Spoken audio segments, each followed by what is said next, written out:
Welcome to Mompreneurs, the real deal, where we get raw and real with other amazing entrepreneurial women who share the journey of mompreneurship. I'm Jen Gaudet, one of your hosts, and I am joined by my co-host, Sarah Breen.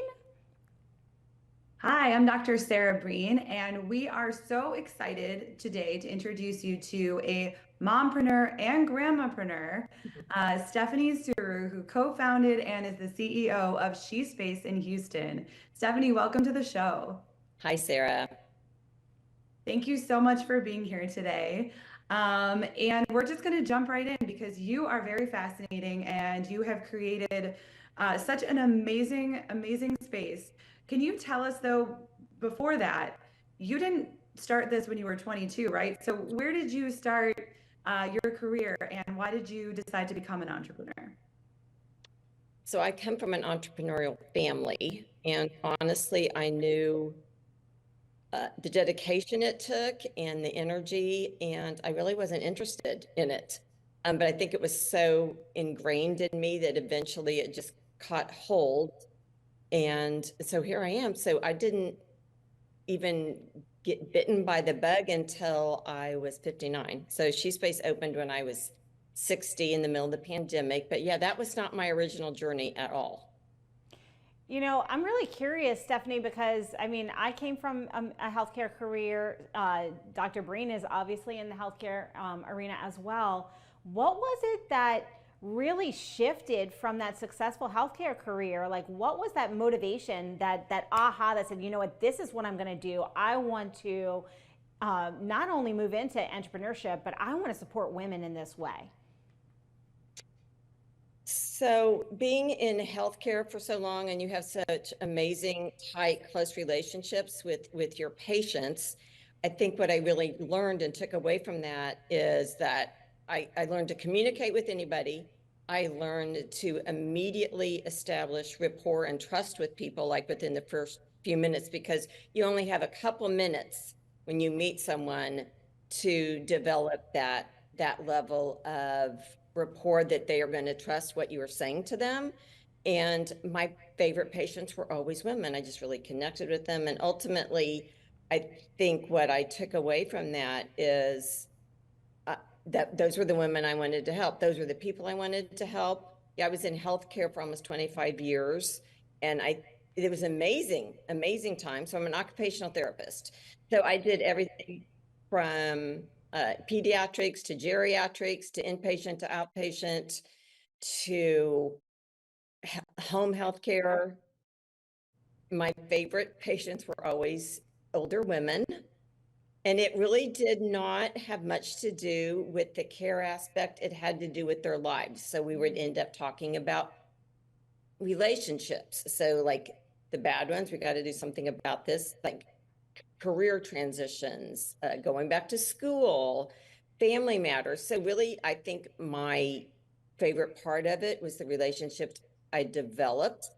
And when I moved to Texas, I had practiced in 4 other states. When I moved to Texas, I thought this is a time to do something different. So I decided not to go back into that, but I use it all every day. I use that ability that I have working with people, which I do it here now, but instead of older women, I mostly work with younger women.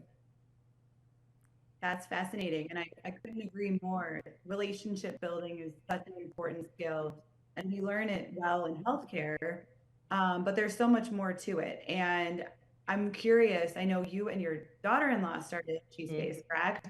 So what was it exactly that sparked in you that said, hey, I'm ready to start this whole new journey at 59? So I had been in school. I had gone back to school when I was 53 to get another master's. So I was getting my master's here in Houston. And I finished that. And again, it was the emphasis in women's studies. And so I really didn't know what I was going to do with that. So the origin story is I was having trouble working at home because I'm just highly distractible. And that just was not a good fit for me. I was lonely. So I would try to go into coffee shops, and that's even worse because then I listened to the conversation going on next to me instead of like doing what I'm supposed to be doing. I'm just like, I just cannot focus when there's a whole bunch of stuff going on. So in the meantime, I had been to, which is really interesting now, I had been to Israel. And the day I got to Israel, I met two women, and one was Israeli and one was Palestinian. And they had a company together. So think about that now and what's going on with the world. I mean, it just, who knows if it'll ever happen again, but not in my lifetime. It's not going to happen again. So they worked together and had a company, a tour company, and they would take women visiting Israel into one of the Palestinian districts. So it wasn't the West Bank, but it was one of the Palestinian districts. And they took us into a district called Nablus, into a women's center. And I was so overcome that these two groups of women had been able to set aside what was going on in their world and come together as women, and were working with each other and supporting each other. And I was so, it was like the thing that everyone talks about. You have a moment. I had never had a moment. I had a moment, and I thought, I'm going to go back to Houston and build a physical space to bring women together. And it didn't ever go away. And I was kind of wanting it to go away, because I don't know how to do this, and I'm not an entrepreneur, and I'm 59, and what? And it didn't go away. And I just started talking to people. I didn't know if it was going to be for-profit, nonprofit, a leadership center. I just didn't know what it was going to be. So I talked to so many women. And I worked on it for about 5 months, and the potential became very obvious. And it also became very clear that this was more than one person could do. So my daughter-in-law was transitioning out of corporate America. And so I went to her and I said, hey, do you want to come along on this journey? And her words to me is how are you going to make money doing that? I'm like, great question. So we worked on it. We started it. We opened it up together. She worked alongside me for about 2 years. But in the meantime, she met a lot of women that were in the mental health field. Just through SheSpace, we pay a lot of attention to women's emotional and mental health. So she left about 1.5 years ago and is now getting her master's in clinical psychology. So, I mean, that is kind of the thing. Women kind of find their passion, or they're able to realign or focus in on it. So she's still part of SheSpace. She'll always be the co-founder, but she's back in school, and I run the day-to-day for about 1.5 years. And it's just one of the really amazing stories that come out of here.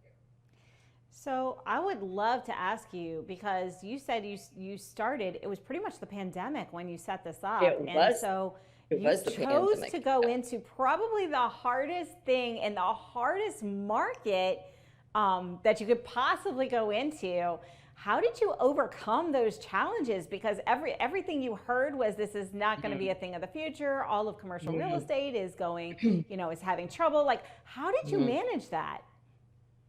So I had set a goal to have signed the lease by the end of 19. So I executed the lease the last possible time.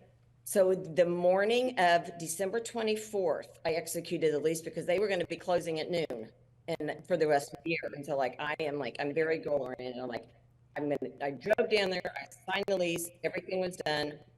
But so the pandemic didn't hit until March. So we were already, the lease was executed, the space was being built out. I had no choice but to go forward. But honestly, it ended up being a really good thing for SheSpace, because women needed a place to go. I mean, I never doubted it was going to work. Never doubted then, don't doubt now. We're going full steam ahead into our 5th year. But we would have women coming in that had never worked at home before, that were isolated. So we opened up after the shutdown. So we opened up in the fall. We just wore masks for 1.5 years. And the original idea was a space for female entrepreneurs, but now we've shifted to about 40% remote workers. The way women work, and the work field has changed so much that about 40% of our people that come in and work are remote workers, where that would not have been the case. So the pandemic actually helped. And I don't listen to it, so I knew it was going to work. I knew it was needed, and here we are. Incredible. We are going to talk more about exactly how SheSpace supports all mompreneurs and women when we come back, but we do have to take a brief break. We'll be right back after these messages.